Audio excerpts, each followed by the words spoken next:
Next, we have one of our other founders of the Committee on the Present Danger, a man who I would say has been as influential as anyone in the recent history of our country.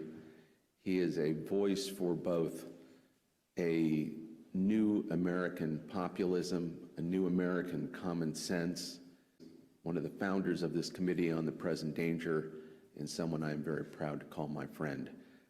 Steve Bannon is with us here today.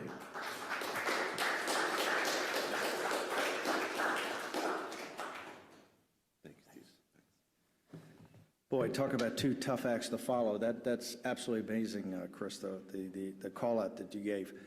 You probably didn't see it, or maybe you just recently did, but a few minutes ago, Bloomberg broke the story about the trade negotiations, and it looks like for some reason, the Americans, at least the way Bloomberg reports it, has put forward a proposal to kind of get into a two-step process. The old Chinese Communist Party, trap of doing something simple now and never getting to the main event later. Also this morning, I know this boggles the mind, but it's in the story, in quote, that it was the United States that decided to shift the beginnings of the next wave of tariffs from October 1st to October 15th so that we could honor the celebration of the 70th anniversary of the Chinese Communist Party's takeover of China. This is why what's happened here today and what the committee's been doing is so important. The American people don't have access to this information. This is not a conspiracy. This is in broad daylight. And I think what Chris just talked about is one of the most important things.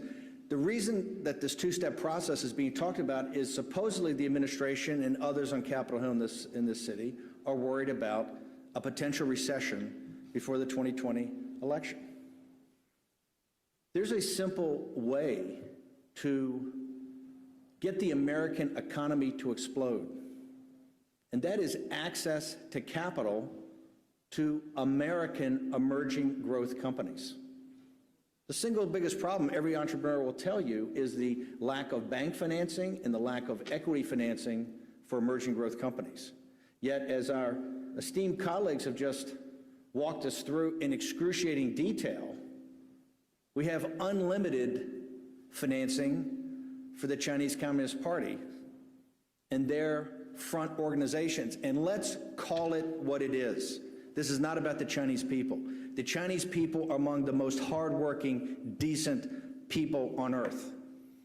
If you want to see what the Chinese people can do with the rule of law and English common law, look at Hong Kong.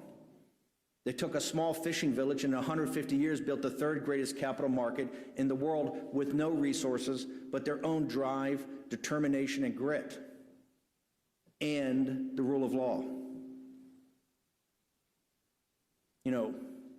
Alibaba yesterday, Jack Ma stepped down after, 20 years, etc., and we now know he's a member of the Chinese Communist Party. The Chinese Communist Party removed him. They've killed the head of HNA, their biggest financial corporation. The head of Anbang Insurance Company is in a prison. The Chinese Communist Party controls every company in China. They make the decisions. And what we're talking about, the Frankenstein monster that we have to destroy,